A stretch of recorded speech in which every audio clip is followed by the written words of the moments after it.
Welcome to this Masterclass for Othello, where we're going to be looking today at the women of Othello and asking ourselves, are these feminist icons or victims of the patriarchy? And the first thing I'm going to do to immediately undercut my own premise is to ask whether these ideas are necessarily mutually exclusive. These may be women who are battling against a fundamentally rigged system who are still aspirational figures for women to admire. So today we're going to be looking at the concept of Shakespeare's women outside of Othello, because it is really important to think of this in context. We're going to look at women as possessions, we're going to look at the fear of female sexuality, we're going to look at the various women in the play and look at some key passages to discuss this regarding. Now remember, these are a collation of some opinions, they're not gospel. They are not done in sufficient detail to do them justice in this one video. These are starting points for you to go away, and at the end of this video there are some reading materials and ideas. The British Library website has some phenomenal essays on it, as does our shared area, to help you with this. But the treatment of women and the attitudes to women are a really recurrent theme in Othello, particularly in regards to aspects of tragedy. So to get us started, thinking about Shakespeare and Shakespeare's writing of women, I've got a few highlights of Shakespeare's canon here, not the whole thing. And as you can see, Othello comes 1604, so he's already a very established playwright. Okay, he's been writing for a long time. He gradually becomes a little more dramatically tragic, arguably, as time goes on. And we should see some common themes here, because when we look at these plays, we actually see that Shakespeare's ideas about gender and the presentation of women are really fascinating. So just as Lady Macbeth would not have been shocking to his contemporaneous audience, people were used to seeing female villains and difficulties, I think it's worth considering how Shakespeare presents his women. So we go from the, I find, quite problematic taming of the shrew, which basically relies on domestic abuse and gaslighting in a comedy, through A Midsummer Night's Dream, where you've got two young women who run away from their fathers to pursue the men that they're in love with and win. You've got Romeo and Juliet, where you have this young girl who is a fully realised sexual girl, far more complex than any of the film versions make her, who defies her father. We have a range of plays where we've got the female characters pretending to be men in order to get one over on the men in the plays. So things like Merchant of Venice and As You Like It. Much Ado About Nothing, which is one of my favourites, is an entire play about a woman, Beatrice, who is the absolute equal of her love interest, Benedict, and the whole premise of that play and much of the comedy of that play is founded on their witty sparring. And we go on to things like King Lear and Macbeth. So in Othello, where we have a woman who is defying her father's choices, wouldn't be particularly surprising. This is a fairly well-established dramatic technique. It wouldn't necessarily be approved of. People wouldn't necessarily be going, good for her, she's refused to follow her father. But it wouldn't be surprised. Okay, a bit like with EastEnders, they don't necessarily behave like normal people, but they are there to warn us or entertain us and to exemplify things and wish fulfillment and all that sort of stuff. As you can see in Shakespeare, there's a particularly strong tradition of women defying their fathers. So this idea of generational rebellion is nothing new. And the fear of daughters being disobedient is nothing new. What is interesting is, depending on whether it's a tragedy or a comedy, is whether or not the women are rewarded for that choice. And obviously in Othello, Desdemona is very much not rewarded for her choice.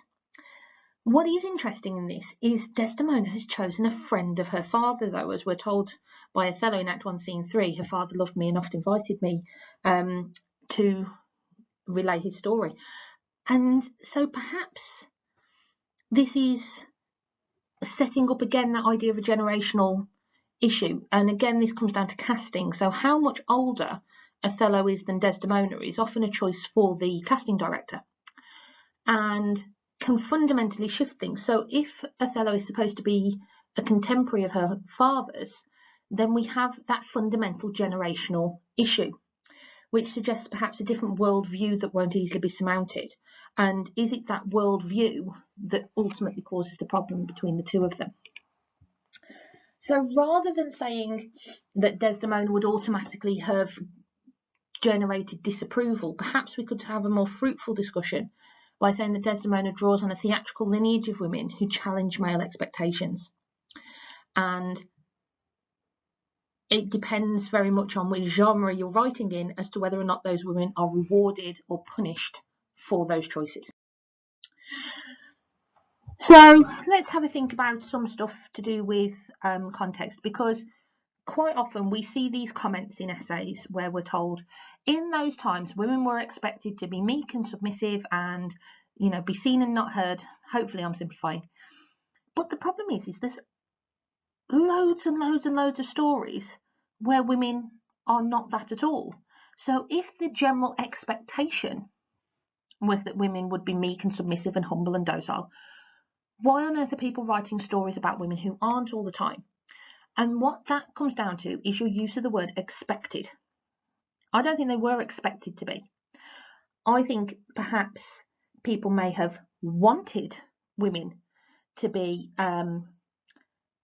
meek and submissive and humble and docile, etc., but actually they expected them to behave in a different way altogether. So, and I'm indebted to at GCSE Macbeth on Twitter for some of these lines.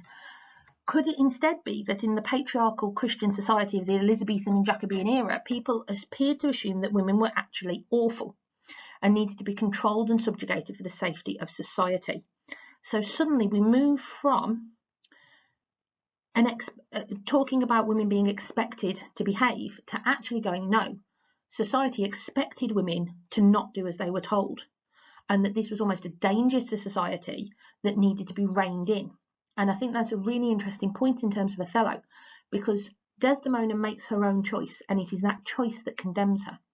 So at the end, ultimately, when we're looking at the end of this play, is Shakespeare saying that Brabantio was right and that a woman who makes her own choices is inevitably going to be ruined by them? And what's particularly interesting with Desdemona is that she is shown to be the same in private as she is in public, which challenges this expectation, because I think Iago may actually represent a more common attitude to women, where women are deceptive. You know, he has that wonderful bit in Act 1, in Act 3, Scene 3, you know, I know our country's disposition well, and that sense of, oh yes, I know what women are like, and they lie and they cheat and they deceive, and so long as they confess to God, then their husbands can carry on none the wiser.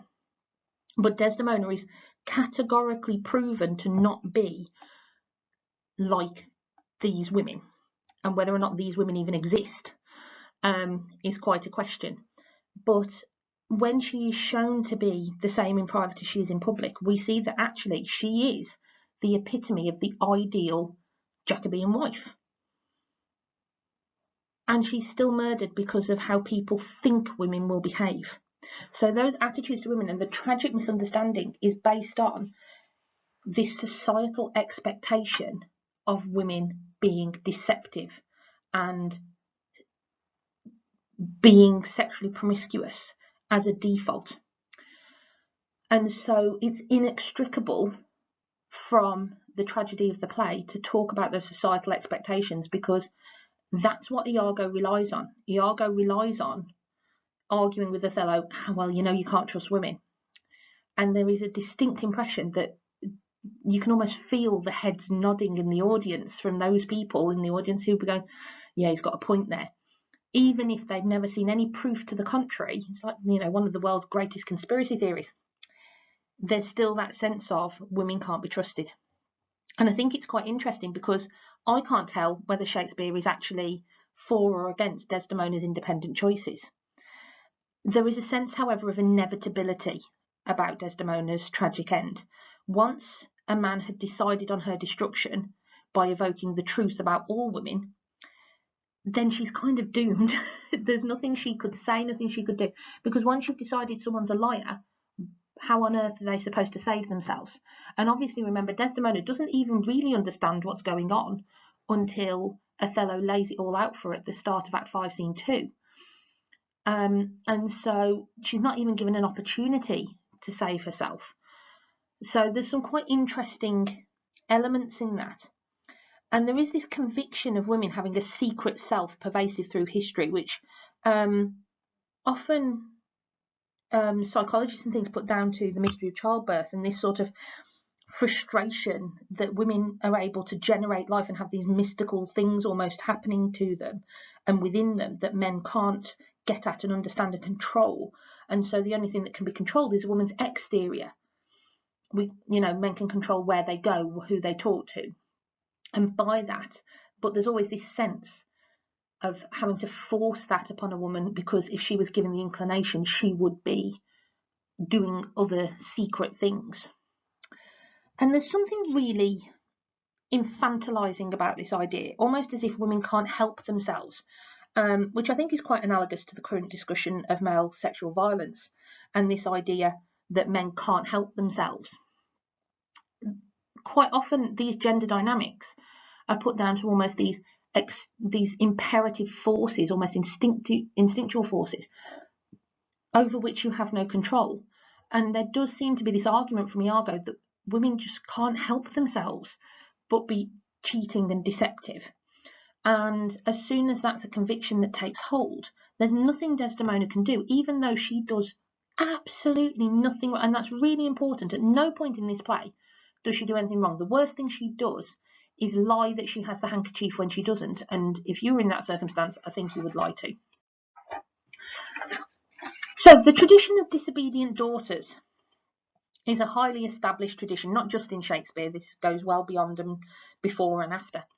But what's interesting is the different ways they're used. So in, for example, a comedy like A Midsummer Night's Dream, both daughters run away, comedy ensues, and everyone ends up happily married according to the women's original plan. They get to pick the men of their choice, and it is shown to be a happy choice that everyone ends happy with. In Romeo and Juliet, Juliet disobeys her father, tragedy ensues, and everyone ends up dead, and her father learns the error of his ways, sort of. But the idea that a woman had to die for a man to learn something is again something we see in Othello. It's only when Desdemona is dead that she can be proved to be innocent, and Othello still struggles to see the magnitude of his role within that. So we have got this established tradition, and there is this argument, there's this sense almost that it is natural for women to disobey and to defy their fathers, but that it's also dangerous at the same time. And there is this idea of daughterly devotion in the play as well as in society as a whole. But we also see that Shakespeare consistently suggests that fathers don't know best. But can that be the same said in Othello? Because Brabantio is proven to be right. Her choice kills her. And he warns her of that. And he warns Othello. And what's really beautiful bit of structuring is that it is that warning, look to her more if thou hast eyes to see, she has deceived her father and may thee. It is that warning that Iago uses to be the destruction of Othello and Desdemona. So there's almost like a self-fulfilling prophecy in this. If Brabantio had accepted this and been happy about it, would the tragedy have ensued? So is this a societal failing, or is this a specific failing of these people? But also be really clear that we shouldn't take the content of literature as real for the people who watched it. People know they're watching stories, they know they're watching ideas and things playing out. They did in Shakespeare's times just as they do today. Like, we would never consider EastEnders to be a documentary, I hope. And so they know that they're watching these almost like little morals being played out and explored. But you can't take one play of Shakespeare's and use that as example of his beliefs about an idea. Because as we can see, Shakespeare just likes to play to the crowd. And so sometimes disobedient daughters are proven right, sometimes they are proven wrong. Sometimes fathers are proven right, sometimes they are proven wrong. It depends on the play. What you have to look at is what seems to be the message he's saying in Othello, but beware of ascribing a belief to Shakespeare as opposed to an idea that he is exploring.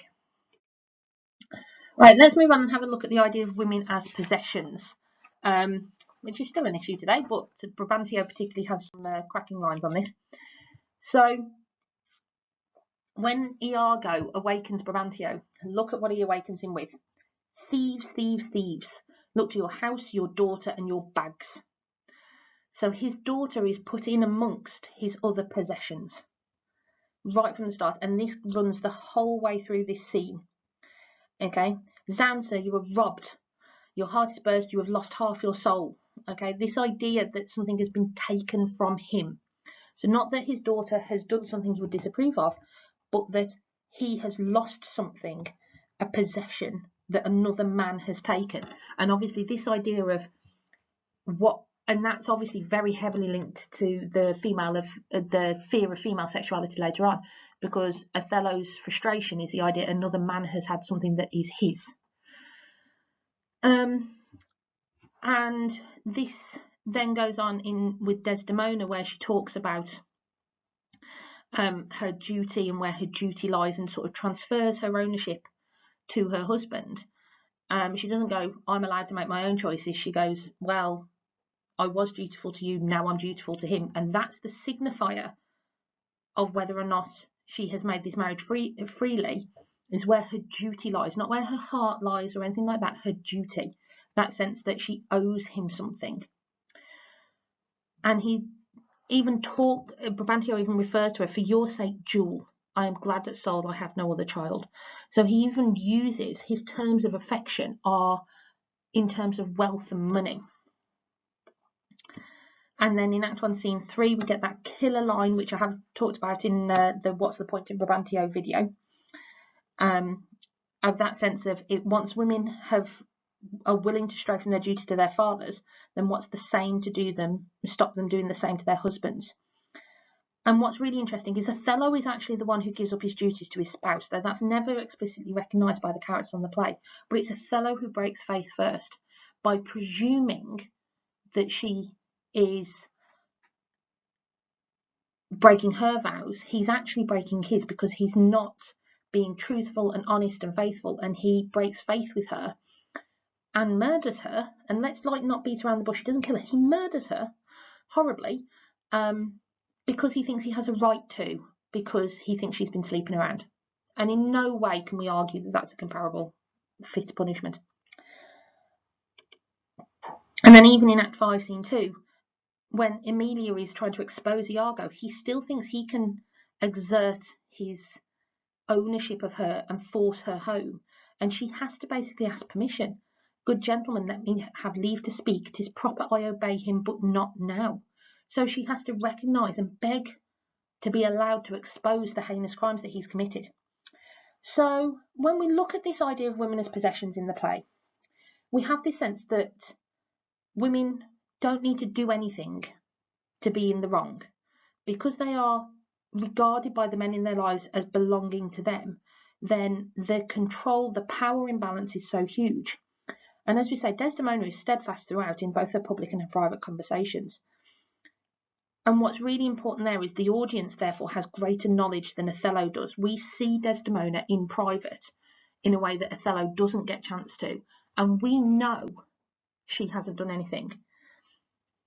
And he doesn't have that knowledge, which also sort of makes us arguably complicit in allowing her death, because he is acting on incomplete information.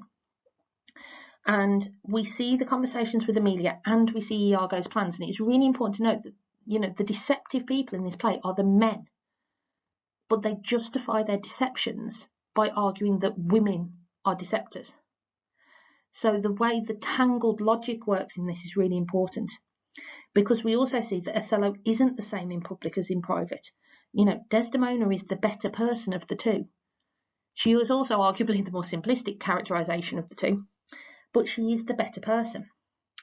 And we get to a point in this play where we have to ask if Desdemona is even a realistic character. I think to begin with, she's this strong, powerful woman who can stand up in the Duke's chambers and get her way in several different ways. But by the end, she's just this paradigm of faithful, devoted wife. And it is really important that's kind of the only lens we see her through, so that we can see the tragedy of Othello's actions. But her characterization becomes defined by what we need to see in order to make the tragedy of Othello's character work. And so arguably she is really only there to facilitate the male stories.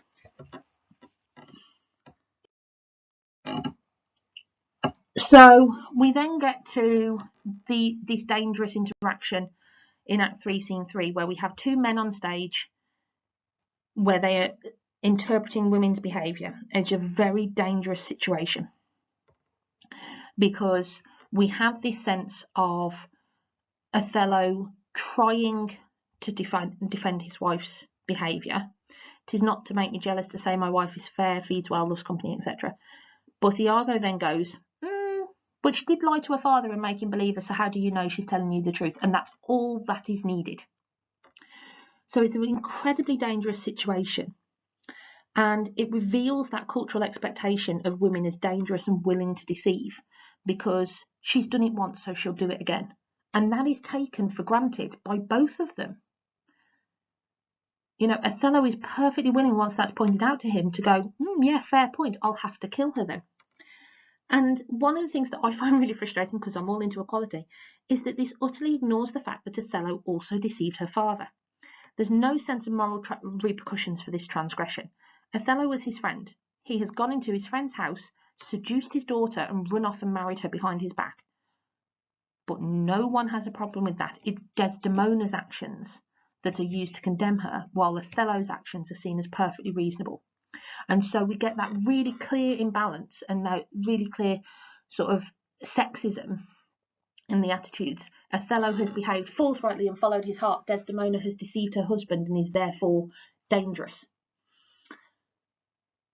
But what we see is that Desdemona did this very clearly for love, because that is the same all the way through. Othello's love dies incredibly quickly. And the significance of that is, I think, quite an interesting one. We then get to this idea of sexual fidelity, which obviously we've already talked about a little bit. So there is this almost comedic tradition of a January-May romance. So you've got the older man cuckolded by his younger wife. That's not an uncommon story, particularly in comedies and farces and things like that, that you've got this silly old man who doesn't realise he's being taken for a ride. And again, that sort of narrative is what Iago draws on to manipulate Othello. We then get this line from Iago, Cassio's a proper man. He's the sort of young, handsome, white Venetian. Then it makes sense to Othello that Desdemona would want. So again, it's about narrative.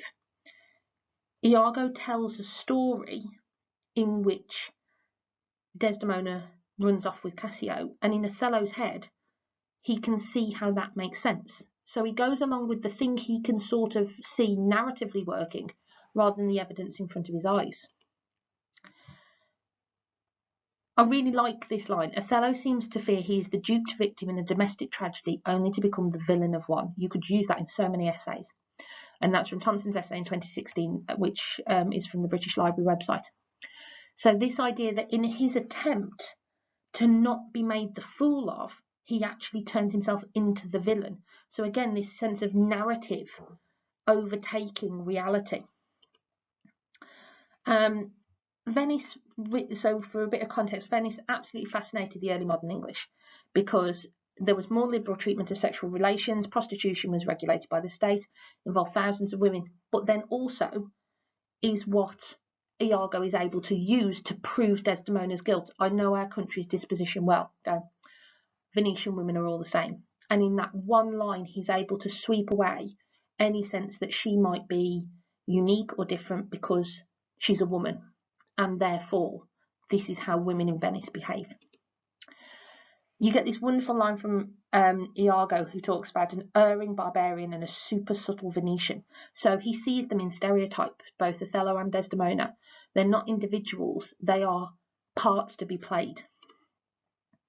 And you also get this sense that no wonder both Othello and Iago are paranoid about their wife's fidelity, where we see that the sexual jealousy is shown to be the rule in Venice rather than an exceptional emotional disorder. Othello is not shown to be unique. Remember, actually, the first jealous husband in this play is Iago, and Iago's sense of revenge on Othello because there's no evidence that Othello and Emilia have been having an affair, remember. But his way of getting revenge on Othello is the very Old Testament, an eye for an eye, and going, right, I'll get my own back on him by making him a cuckold too. So Emilia's joke, and I would definitely call it a joke in Act 4, Scene 3, the world's a huge thing, it is a great price for a small vice. It is not considered a small vice by the men in this world. And I love that line because I think it shows the difference for men and women about this issue. And I do think she's joking. I think she's trying to cheer Desdemona up, and I think the internal rhyme is partly indicative of that. But there is this sense that these men in Venice are surrounded by stories of cheating women, and this constant narrative of women who are sexually promiscuous and dangerous, and all these threats to their sexuality, to their sort of sexual dominance at all times. So it's kind of not surprising that that's the way it goes. And I think it's particularly interesting that Shakespeare does that, because you've got to believe that was quite endemic in his London as well. You know, yes, this is Venetian society in Cyprus, and the exoticism of the setting is quite interesting, because you have this sense of a liberal melting pot, which would be quite dangerous as well as quite appealing to people. But prostitutes only work because men are using them. How many of those men are going to be married? And this, again, this sense of the inequality of expectations between men and women, where women are held to this much higher standard than men, but at the same time are always presumed to be failing to meet that standard. And the illogical nature of that, and the almost like paradoxical requirements on women, have nothing to do with their own behaviour at all, because this is happening in the minds of men. And as Iago says, you know, he talks about the jealousy as the green-eyed monster. Once it takes hold, it just grows and grows, and there's nothing you can do about it, because the more you deny it to a jealous mind, the more guilty you seem. Which leads us to this absolutely devastating insult of Othello's, where he turns to Desdemona and says, I took you for that cunning whore of Venice that married with Othello. And look at the way he talks about her there. It's depersonalized. It's that sense of, you are a Venetian woman and therefore a cunning whore. And it is so awful. And then in the next scene, she can't even bring herself to say the word because she's so innocent. And so we have here this extract from one of the British Library articles again, which I recommend you go read. Alas, Desdemona and Othello's love is no match for Iago's plots and the green-eyed monster jealousy. Infidelity was the ultimate marital crime in early modern England. The prospect of illegitimate children subverted the bedrock of the era's social and economic system, the inheritance of property from father to son. In a speech that is often described as proto-feminist, Emilia argues that a wife's infidelity is a response to the husband's behaviour. But Desdemona rejects this reasoning, promising not to pick bad from bad, but by bad mend. As she nears death in the play's final moment, she exonerates Othello by claiming no one has murdered her except herself. So you get this sense of Othello can't move past the idea that she is this cunning whore of Venice, and there is no truth to it. And you have Emilia trying to claim, well, it's his, even if you were, that's his fault because he's not treating you right. And Desdemona refuses. She continues to be, right to the end, the faithful, dutiful wife. But she dies. So is she punished for these attitudes? Is she punished for this innocence and this determination to not blame Othello for the thing that is demonstrably his fault? So moving on to Bianca, who's not in this very much. She only pitches up, you know, over halfway through the play. And is often somewhat of a ridiculous figure. So Iago talks about her as a housewife that by selling her desires buys herself bread and clothes. Well, what does that say about society? This sense that this is how are women supposed to support themselves if they're not married? There seems to be very few alternatives, and there's this smug superiority of men who are allowed to be independent, looking down on these women who do not have the recourses they have for doing what they can to survive. And the cognitive dissonance and the sort of absurdity of that position, I personally find quite frustrating. And then we have Cassio's attitudes about her, who this is the most unlikable Cassio is, and I really struggle with this character after this scene, because he's so cruel about this woman behind her back, and so dismissive and so reductive.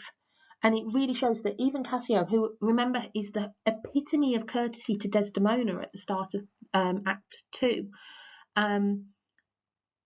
is actually just as bad as all the rest when given the opportunity. If she hasn't got status, his courtesy runs out. He's not a gentleman to women. He's a gentleman to important women, to married women. But anyone else who slipped through the cracks, he is still entitled to these vile attitudes and behaviours, which we see from the other men. And she is treated so badly, though Cassio, as a customer, is fine. So we've got that double standards of the sexuality in society. And we also see her being this very convenient scapegoat for Iago in Act 5, Scene 1, when she appears on the scene after Cassio's been stabbed, and Iago goes, "What, look you so pale? Look you pale, mistress? Do you perceive the ghastness of her eye?" He sets her up and basically accuses her of attacking Cassio, and she is so convenient, and it's easy to throw suspicion on her, as people, again, playing into the standard cultural narratives, expect this sort of behaviour from this sort of woman already. Of course, a prostitute is going to try and set her customer up to get robbed and steal what she can. That makes sense to the men who are watching. We see that actually that's not fair and not true, and that she's desperately worried about Cassio. But Iago can still has that power, because even as a more lower class man compared to some of the other characters, he's still so far above all the women. Have a look at the dramatis personae in your copies of the text. We go through all the male figures first. The clown comes above Desdemona, which I always think is a really pointed issue. And Bianca is really established as utterly powerless in this society because she is an immoral woman. Even though she's doing this to buy herself bread and clothes, but society doesn't give her any alternative and then punishes her for doing the thing that society has driven her into. And I think there's some really interesting things to be said about that. We then get to Desdemona, and we have to ask, is she a weak character or a strong character? And this often comes of, why is she always cast so young? Yes, she's younger than Othello, definitely, but sometimes she's cast as if there's 30, 40, 50 years between them, which is possibly pushing it a little bit. But you've got to ask what the point is that's being made there. In our society today, is the age difference more uncomfortable than it perhaps would have been when perhaps the racial difference would have been the more concerning issue to contemporaneous audiences? Is this the way of directors to continue to make this relationship feel a little uncomfortable? And the different, what difference does a smaller age gap make? Is this emphasising that this is a generational problem between the two of them, or is this emphasising something else? So we have to ask if Desdemona is condemned by her initial choice. Is this play cautioning against women making controversial choices? Or is Shakespeare making a point about how women can't make independent choices for fear of the repercussions? I personally think he's playing both sides of the fence. She's shown to be quite strong to begin with. She speaks up in front of the Duke to justify her choice. She's impressive through playing the part of the dutiful wife. But she uses that to her own advantage to get her own way, which, give her credit. We get the mixing of public and private with Desdemona, which is really key. So you've got the dramatic climax of this scene takes place in the marital bed. Her handkerchief, which is this intimate symbol, is paraded around half of the cast and all over the stage. So, and as we said, her own behaviour in private as well as in public is the same. She doesn't waver in that.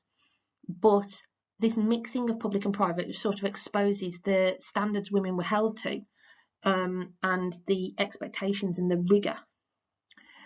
And there are complications of presenting a white woman in love with a black man through the whole 400 years this play's existed. And what I think is quite interesting is that arguably it was less of a complex issue when it was written, as it became in the years since. So this is written pre the height of the slave trade, trying to play this in the middle of the civil rights movement in America, something like that, is much more charged than arguably it would have been in Shakespeare's day. And there's another masterclass looking at what it meant to be the Moor of Venice in 1604. Now, we actually ended up to a point where in the 18th and 19th century, Desdemona's scenes were barely in it, which robbed her of agency. That scene between her and Emilia was almost always cut, and that's my favourite scene in the play. It robs her of this agency and presents her as meek and pathetic because she didn't conform to the even stricter values of how a woman should behave. And so they hacked her part to pieces. And it got to the point of no good actress actually wanted to take the role, until they managed to find ways, and the actress started working on making her more feisty and argumentative. Her age is never really explicitly dealt with. We know that she's young, but beyond that, it's a little unclear. So we need to think about why that age difference is so emphasised in so many more modern adaptations. I really like the Adrian Lester version because the age gap is there, but it's not ostentatious. But what they do really play up is her naivety and the idea that she's lived a very sheltered life. So even if their age gap isn't so big, their wealth of experience and knowledge, remember, Othello woos her based on his stories of these exotic worlds and lives he's lived. And she is clearly basically lived in Brabantio's house and not been allowed out. And so would that ever have been compatible when they're coming at life from two very different places? And so we have to think about how naive she really is. That bit where she's refusing to use the word whore because she can't even bring herself to say it. Are we supposed to buy that? And often the age difference, I think, between her and Emilia is quite interesting because sometimes Emilia's cast as quite a matronly, maternal figure to her, and sometimes a contemporary, sort of there but for the grace of God sort of woman, and an example of how different classes can live in different lives very differently. So restoring Act 4, Scene 3, this scene that was so often cut, really reflects the fight to, as Petra says, stem the 200-year history of productions that were consistently replacing Desdemona's voice with silence and transforming her presence into absence.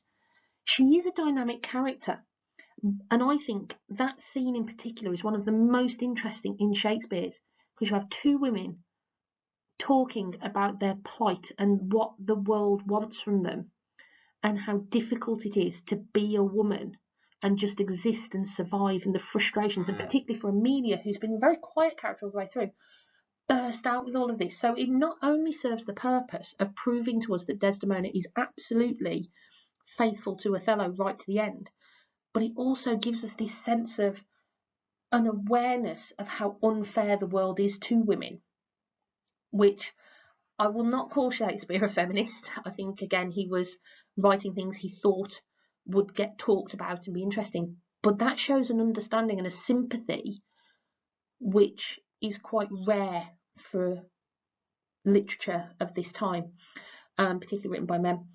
And this sense that the system is so stacked against them that it's almost impossible to sort of find your way through and survive. Ryan makes this really interesting comment. The reason why Iago is so quickly and spectacularly successful in persuading Othello to swallow the vile tale he spins around Desdemona is that Othello is primed to believe it by the warped view of women and female sexuality that he shares not only with Iago but with other men. So as we see with the way Cassio talks about Bianca, the men in this play have very poor attitudes to women. And they're not supposed to be villains, all of them. They're not supposed to be the nasty guys. This is taken as part of masculine identity, is that you carry these views about women with you. And I think that that's a really interesting idea, because I don't think Othello is the bad guy for having these thoughts. I think what Shakespeare's saying is, if we were presented in the same situation as Othello, would we go the same way? Because we all kind of have these ideas and these attitudes. So I don't think he's trying to suggest that Othello or Iago are the exception. I think he's trying to say that they are the rule. And that is actually a far more dangerous situation. Right, we then come to Emilia, who is rapidly becoming my favourite character in the play. I think she has the most interesting character arc of anyone, and possibly the most developed character arc of anyone. So she's quite inconsistent, and a lot of students get very angry about her because she's the one who steals the handkerchief in the first place and gives it to Iago. But what's really important is, remember, at the start of the play, she doesn't know Desdemona. Their friendship develops during the course of the play. And as we've had established, women's first duties are to their husbands. So you have this sense of her trying to be a dutiful wife, but we also get right away that she's uneasy about it, and then it builds and builds and builds towards the end. So yes, she does that, but I don't think that makes her irredeemable. Another thing I really like is that she's far more pragmatic about sex and relationships than Desdemona. Remember, she's a married woman, has been for an indeterminate number of years. She's not of a high class, so she's had a very different worldview and sort of sense of experiences than Desdemona, and that really comes across here. And this again then plays into the complexity of casting and the decision of how to play. So sometimes she's presented as a match for Iago and this sort of witty, bantery character when she is allowed to be. And other times she's almost presented as this sort of battered wife who is terrified of him and just desperately trying to survive. For me, I think she's somewhere in the middle, but again, different productions will present her in different ways.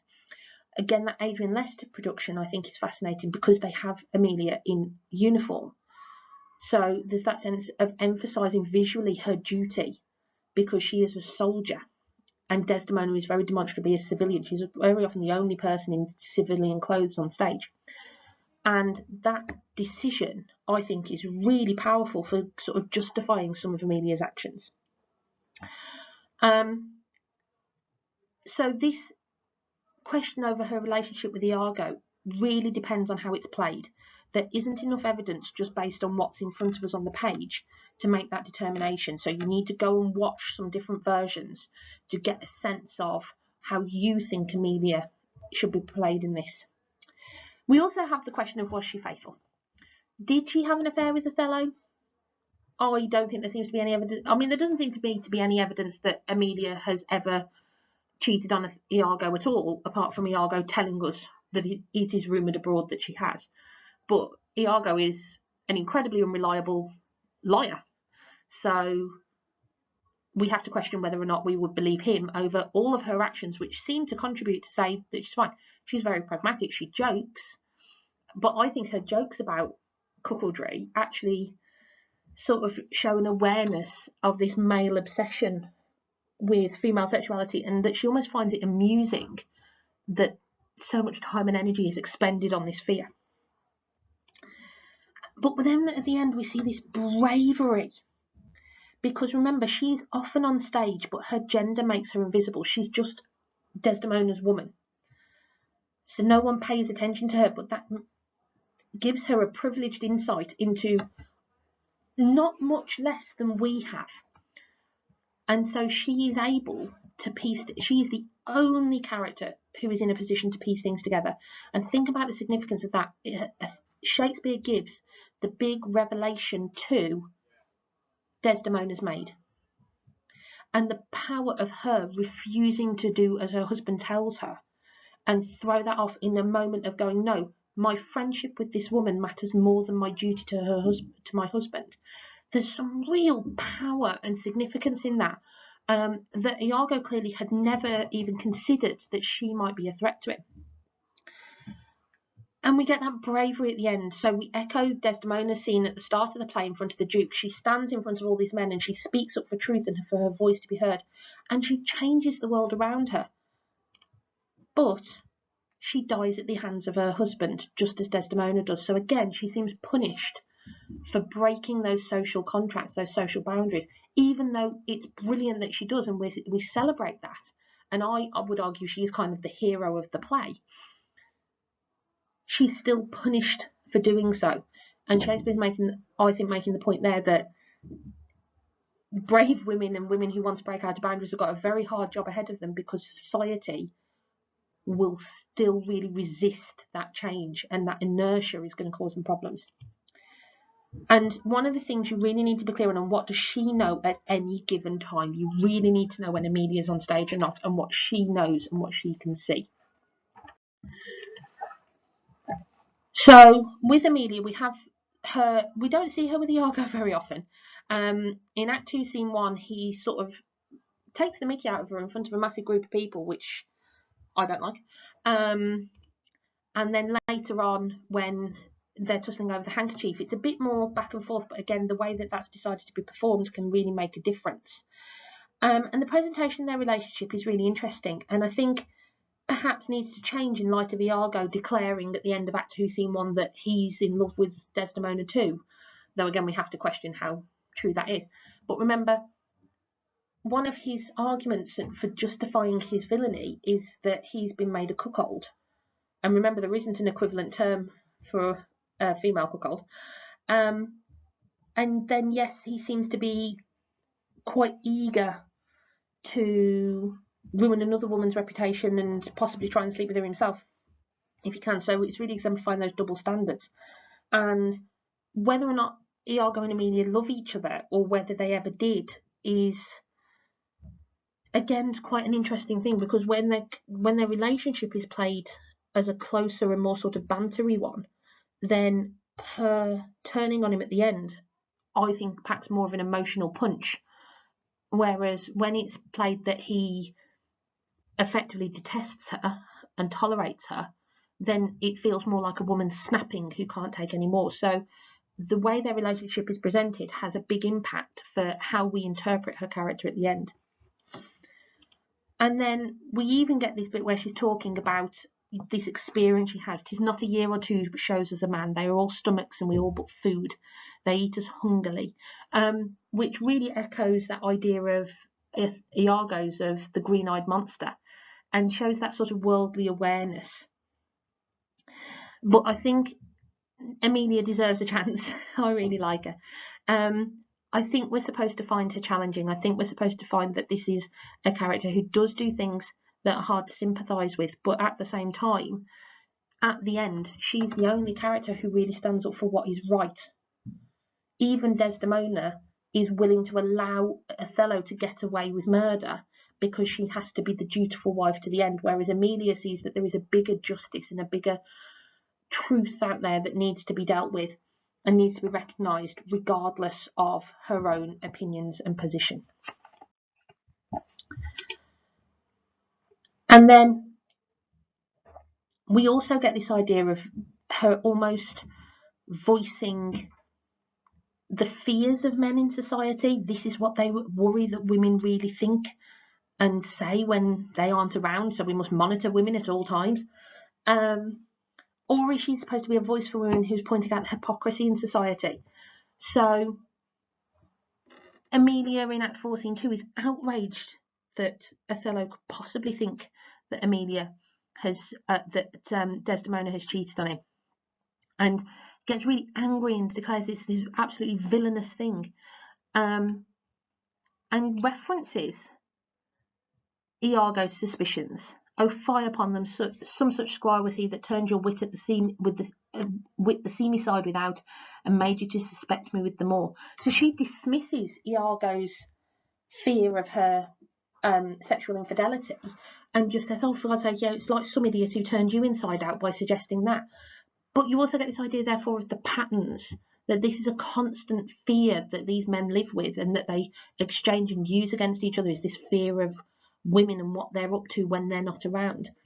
And the way that she throws that out there as if it's an absurdity kind of is such a contrast to the weight with which we treat it at the end of Act 1, Scene 3, where we're suddenly like, oh, maybe that is a reason for revenge on Othello. And she's just there going, oh yeah, it was like some idiot who said that to you. And suddenly we go, actually, no, that isn't a good reason, is it? That's not good enough at all. And then in this really powerful scene between Emilia and Desdemona, you get her sort of joking and silliness, and for a play that is about men being terrified of women cheating on them, and the gravity with which that has to be dealt with, in the sense of the unutterable betrayal. Othello decides Desdemona must die because he thinks she has cheated on him. and Emilia turns into a joke. Oh, nor I by this heavenly light. I might as well do it in the dark. The sort of the jaunty way she says it, the lightness, the use of internal rhyme and contrast and the playing with words is so entertaining and sort of shows this sense of the disparity between the way the genders see this. And I think that's another thing, because the men in this play are terrified of looking like fools, and they think that being cuckolded makes them look silly. And to Emilia, their concern about that in the first place makes them ridiculous even before anything terrible has happened.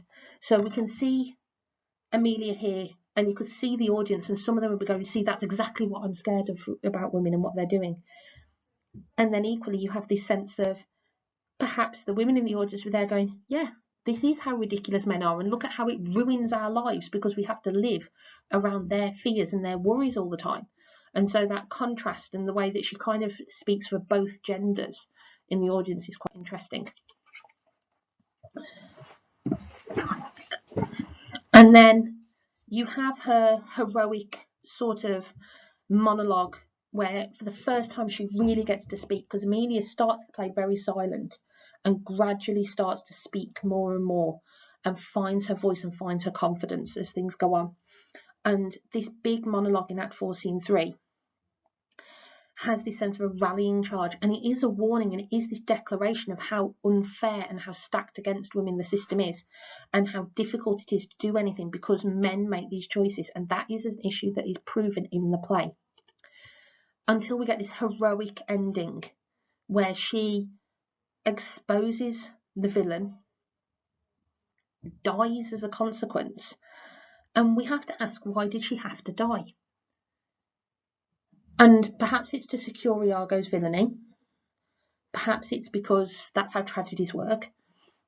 But I think there is that sense of the bigger societal impact there, where you have a woman who dares to try and break out and try to challenge the terrible things that men do. Their system is still stacked against them. She's unarmed. She has no chance. He's a soldier. At the end of the day, he can hurt her in a way she cannot hurt him. And the imbalance of that, I think, is something that is keenly felt at various points in the play, and then is really shown for us at the end, irrefutably, so that we're left with these two dead women on the bed at the hands of their husbands, who did nothing but try to be themselves. And the men in their lives decided that wasn't good enough and made decisions and decided that they had to die for daring to not simply be the puppets of their husbands. So, as I say, there's plenty of reading out there on this to go further. This is very much a sort of, first stop. There's some excellent articles on the British Library website. There's also some stuff in the Othello booklet on the T drive. So make sure you go and read around this, because the attitudes to women and the societal expectations and the way these play out in the play are really vital for being able to express some of the bigger ideas and the bigger comments that are at work in this play, and to really show that you have that more conceptual understanding of what Shakespeare is aiming at. Okay, good luck, guys.